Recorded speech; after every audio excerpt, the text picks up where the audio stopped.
Persia Nelson stood at the podium, her head bowed, apologizing in a trembling voice, as if a few brief words of remorse could erase the 28 minutes she stood waiting nearby, rather than the moment that would decide how many years of her life she'd spend behind bars for leaving her own infant daughter to die in the freezing cold.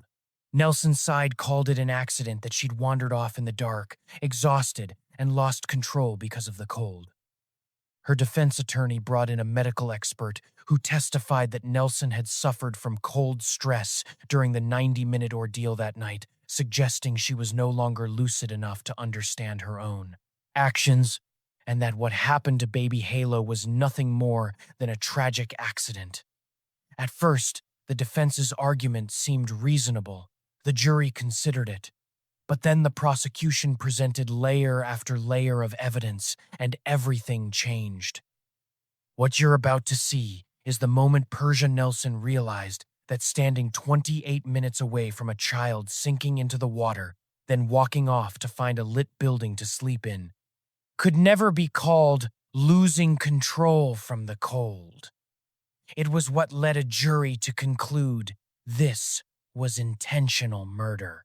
And every detail you're about to see has been verified through the autopsy report, the Schenectady Police Department's investigative files, expert testimony given in court, and the official sentencing record from the New York court. This is a case that left an entire community asking a chilling question. How did a 10-month-old baby die inside the grounds of a massive industrial plant, not from drowning, but from being left to succumb to the cold? Her eyes still open when rescuers found her. If you've never heard this story before, brace yourself.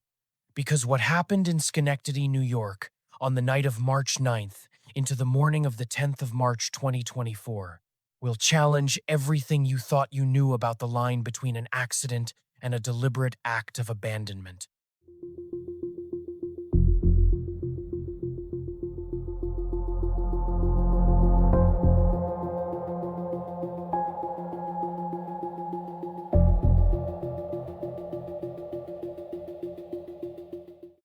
To understand why Persia Nelson was sentenced to the maximum of 25 years to life, we have to go back to the beginning, to that fateful night in Schenectady, up until the moment baby Halo was found as morning broke. In Schenectady, New York, a small industrial city built around the legacy of General Electric, 24-year-old Persia Nelson was raising two children. She had a 5-year-old son and a 10-month-old daughter named Halo Branton, whose father was Amar Branton. Nelson was originally from Columbia County, but by early 2024 she was living in Schenectady's Bellevue neighborhood, sharing a home with her boyfriend, Dante Gregory, and his aunt. It was in that house, under that arrangement, that baby Halo spent the final months of her short life. On the evening of Saturday, the 9th of March 2024, an ordinary birthday celebration was underway for Dante Gregory. The gathering began at his aunt's house, then moved a short distance away, about a 10-minute walk, to the home of Gregory's mother. Nelson brought Halo along. At some point during that evening, something shifted. According to accounts later given in court, Nelson left abruptly, taking Halo with her, telling those present that she was heading back to the aunt's house where the family lived. That was the last ordinary moment anyone would describe. Halo was seen for the final time at around 9:15 that night, near the corner of 12th Street and Campbell Avenue, dressed in white sweatpants patterned with brown and tan flowers, a light pink long-sleeved shirt with a butterfly design, wrapped in a blanket decorated with Minnie Mouse. What happened next unfolded across the sprawling, largely empty grounds of the General Electric campus on Old River Road. According to the criminal charges and the case prosecutors later laid out at trial, Nelson lowered Halo into a pipe access opening, a narrow shaft that dropped nearly 8 feet down into a utility tunnel structure.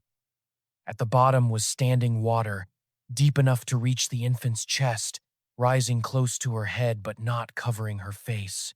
Prosecutors would later stress this distinction directly. Halo did not drown. What killed her was exposure to the cold and the hypothermia that followed. hour after hour, alone in the dark. At approximately 10:01 that night, Nelson placed Halo inside a utility shed on the GE property, then walked away toward a building roughly 300 feet off, one that was lit and warm. Prosecutor Christina Tremonte Pelham would later tell the court that Nelson stood outside that shed for close to 28 minutes while her daughter lay dying in the water inside, before finally turning and leaving the area altogether. Security footage from that night, later shown to the jury, captured the contrast starkly. The shed swallowed in darkness, and in the distance, buildings glowing with light. By 10:48 p.m., a GE security guard came across Nelson herself, asleep inside one of the heated buildings on the company's grounds. She had no child with her. Back at the house Gregory shared with his aunt and Nelson, panic had already set in. Gregory called 911 that same night, after Nelson had stormed off from the birthday gathering with Halo in her arms and failed to return. That call set Schenectady police in motion immediately, launching a search that would stretch through the night and into the following day. Separately, at 11:04 p.m., county dispatchers received another call, this one from GE Security, reporting a female trespasser on the company's property who claimed she had lost her child. That woman was Nelson. 2 calls, made within the same hour, from 2 different directions, both converging on the same unfolding tragedy. Police arrived quickly and began searching through the night following Gregory's call. Halo had been reported missing from a residence in the Bellevue neighborhood at around 11 p.m. What started as a missing child case grew more urgent by the hour. By around 10 the next morning, Sunday, March 10, authorities formally issued an Amber Alert for Halo, describing her as roughly 23 pounds, black, with black hair and hazel eyes, standing just over 2 feet 8 inches tall. A technical failure in New York's Amber Alert system delayed the public notification by more than an hour, though state police later said the delay did not ultimately change the outcome of the search. Multiple agencies joined the effort, including New York State Police and the FBI, alongside Schenectady's own officers. Members of the public used a missing children tracking app to help spread the alert further, hoping every extra set of eyes might make the difference. At approximately 12:30 in the afternoon, searchers combing the GE campus found Halo inside the utility tunnel structure, down in the water where she had been left. The Amber Alert was canceled 6 minutes later. Paramedics rushed her to Ellis Hospital, where medical staff worked to revive her. Despite those efforts, Halo was pronounced dead at 1:24 that afternoon. She would have turned 1 year old just over a month later. Nelson, who had been found asleep in a heated building on the GE campus the night before, was taken into custody the following day, Monday, the 11th of March 2024. In the immediate aftermath, Nelson was first charged with second-degree manslaughter. At her arraignment, prosecutor Matthew Nobles told the court that Nelson had lowered the child into what he described as essentially a hole in the ground, roughly 10 feet deep, and left her there to die without seeking any help whatsoever. Nelson was held on $500,000 bail. That same day, after an autopsy confirmed that Halo had died from exposure and hypothermia rather than drowning, Schenectady County District Attorney Robert Carney announced the charge would be upgraded. Nelson would now face second-degree murder, under a theory of depraved indifference to human life. A Schenectady County grand jury later returned a formal indictment. In April 2024, Nelson pleaded not guilty to second-degree murder, depraved indifference to human life, second-degree manslaughter, and a misdemeanor count of endangering the welfare of a child. She remained in custody without bail as the case moved toward trial. 18 months passed before Nelson's trial finally began in late September 2025 inside Schenectady County Court. Judge Matthew Sipniewski presided, with Assistant District Attorney Christina Tremonte Pelham leading the prosecution and defense attorney Mark Sacco representing Nelson. The trial was expected to last about 3 weeks and would ultimately stretch into mid-October. During jury selection, Judge Sipniewski acknowledged that the jury pool could include current or former GE employees who might already be familiar with the case, given how closely tied the crime was to the company's own campus, and he addressed the location of the incident directly with prospective jurors from the outset. On the second day of testimony, prosecutors called a series of witnesses to establish exactly what had happened, hour by hour, from that Saturday night into Sunday morning. A paramedic and a nurse who had evaluated Nelson took the stand, along with a police officer who had coordinated the search effort. The GE security guard who discovered Nelson trespassing on the property, and Dante Gregory himself. Much of the testimony focused on Nelson's state of mind that night, her physical condition, and the scale of the response mounted to find Halo. Gregory told jurors he had called 911 after Nelson stormed away from his mother's home with Halo, and that the walking distance between the two houses involved that night was only about 10 minutes. Prosecutors also presented the surveillance footage from the GE campus, using the visual contrast between the darkened shed and the well-lit buildings nearby to argue that Nelson had made a conscious choice that night, moving toward light and warmth, while leaving her daughter behind in the cold and dark.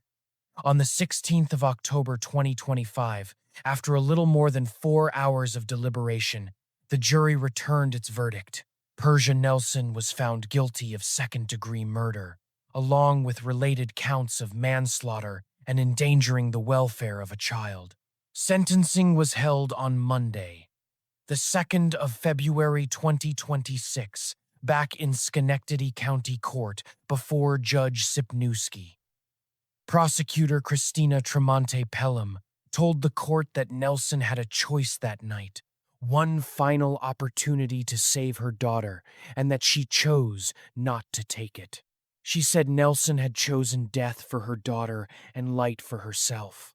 District Attorney Robert Carney, speaking after the hearing, returned to that same 28-minute window, the time Nelson spent waiting outside the shed. He said that was the window during which Halo's life could have been saved had Nelson shown any interest in doing so, but she did not. A victim impact statement from Halo's paternal grandmother, Courtney Kite, was read into the record by prosecutor Michael Nobles. Kate wrote that Nelson's 5-year-old son, Halo's older brother, had been teased at school by other children over his mother's murder conviction in the death of his little sister. She wrote that every time she watched a movie where someone died with their eyes open, she thought of Halo and of the pain and suffering she believed her granddaughter endured before finally taking her last breath. Keats said she was only just now coming to terms with the fact that Halo was gone, and that her own mother was the reason why. Nelson spoke briefly and tearfully before the sentence was handed down, apologizing to her family, to the first responders who had searched for Halo, and to her daughter directly. She said she was sorry for not being responsible, and sorry for not being a better mother to her. Judge Sipniewski rejected any framing of the case as a tragic accident. He told the courtroom plainly that this was not a tragic accident, and that both the jury's verdict and the facts established at trial called for the maximum sentence available under the law. He referred to Nelson, in his remarks, as a baby murderer. Nelson received 25 years to life in state prison for the murder conviction, the maximum sentence permitted, along with a related manslaughter sentence that would run concurrently. Under that sentence, she will not be eligible for parole until she has served at least 25 years behind bars. As of the most recent reporting, following her February 2026 sentencing, Persia Nelson had begun serving her time within the New York State prison system. No public reporting has confirmed whether a formal appeal has since been filed in the case. What remains, beyond the courtroom and the verdict, is a 5-year-old boy carrying his sister's name and his mother's conviction into every classroom he enters, and a family in Schenectady left to make sense of a loss that began with a birthday party and ended inside a drainage pipe on a factory campus, in the cold, in the dark, alone. What happened to Halo Branton was not a single failure, but a chain of small choices that ended in the loss of a child who never had the chance to see her first birthday. A mother stood outside a shed for nearly half an hour, close enough to hear, close enough to act, and chose instead to walk toward light and warmth, leaving her daughter behind in the cold and the dark. That choice, more than anything else in this case, is what a jury and a judge ultimately could not look past. This case leaves behind a difficult truth, that a child's safety can never be assumed, even in the arms of a parent, and that a single moment of abandonment can outweigh every other moment that came before it. It is a reminder that communities, neighbors, and family members must stay alert to warning signs, and that reporting concern early can matter more than anyone realizes in the moment. For Halo's brother, now growing up carrying both her name and the weight of this conviction, the case is a lesson that will follow him far beyond any courtroom. For everyone else, it stands as a sober reminder that protecting a child is a responsibility that cannot be set aside, not even for a moment.